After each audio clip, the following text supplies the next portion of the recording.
Nag-amin, Casey Concepcion may inamin sa pagkikita ng mag-ama. Piolo hindi makapaniwala.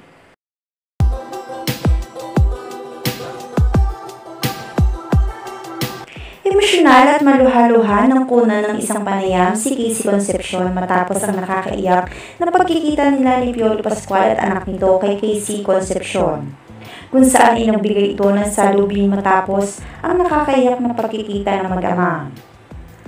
Ayon kay Casey, para daw siyang nabunutan ng tinik sa dibdib matapos niyang itago ang katotohanan ng matagal na panahon sa kanyang anak.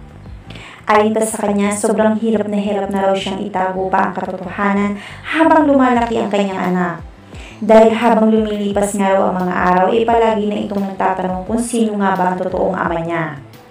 Ngayon ng araw, nang ipaalam na niya ito maging kay Piolo, masaya-masaya na raw siya dahil sa wakas ay nakita na ang mag-ama.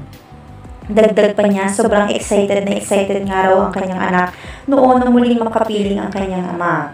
Sabik na sabik raw itong mayakap ang ama.